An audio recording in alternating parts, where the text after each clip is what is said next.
श्रीराम समर्थ. वृत्तीचे समाधान ही भगवंताच्या कृपेची खूण. आपला देह पंचमहाभूतांचा आहे.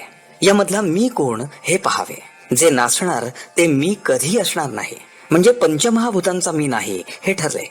जो शाश्वत असतो तोच सच्चिदानंद असतो. मी भगवंत स्वरूप व्हावे अशी प्रत्येक मनुष्याची सुप्त अगर प्रगट इच्छा असते, तेव्हा त्यापैकी थोडा तरी मी असल्याशिवाय मला असे वाटणार नाही.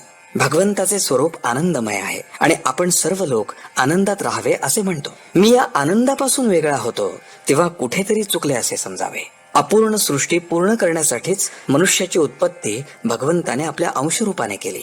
आपल्या आनंदात व्यत्यय आणणारे विषय जाणून घेतले म्हणजे मग आनंदात बिघाड नाही येणार.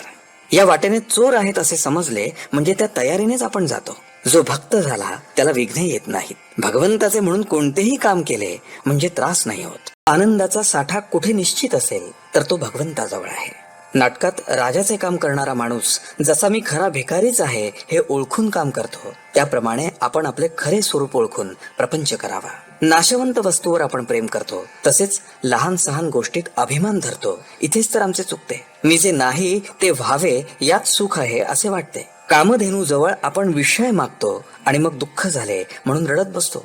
याला काय करावे? जो परमार्थात जाणता तोच खरा जाणता होय. परमार्थ म्हणजे बावळटपणा कसा असेल? अनेक बुद्धिमान विद्वान लोकांना जिथे आपल्या बाजूला वळवायचे असते तिथे बावळटपणाला वावच नाही. विद्वान लोक वेदांत अत्यंत कठीण करून जगाला उगीच फसवतात. मग सामान्य माणसाला असे वाटते की अरे, हा वेदांत आपल्यासाठी नाही, परंतु ही चूक आहे. वेदांत हा सर्वांसाठी, सर्व मनुष्य मात्रासाठी आहे. वेदांताशिवाय मनुष्याला जगताच येत नाही. घराच्या छपराखाली ज्याप्रमाणे सर्व लहान लहान खोल्या येतात, त्याप्रमाणे वेदांतात इतर सर्व शास्त्रे येतात. शास्त्राचे मार्ग हे वृत्तीला भटकू न देण्यासाठी आहेत. ते वृत्तीला हलू देत नाहीत. त्यात नामाची गाठ पडली की भगवंतापर्यंत साखळी जोडली जाते. आपण व्यवहारासाठी जन्माला आलो नसून भगवंतासाठी आलो आहोत. म्हणून आपण अमुक एक वस्तू नाही म्हणून कष्टी होण्यापेक्षा दुसरी एखादी वस्तू आहे म्हणून समाधानात राहावे. समाधान ही वस्तू फक्त भगवंताजवळ मिळते आणि ती मिळवण्याच्या आड काहीही येऊ शकत नाही. आजचे बोधवचन.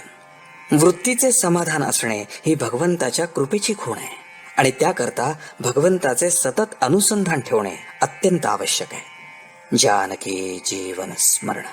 जय जय राम.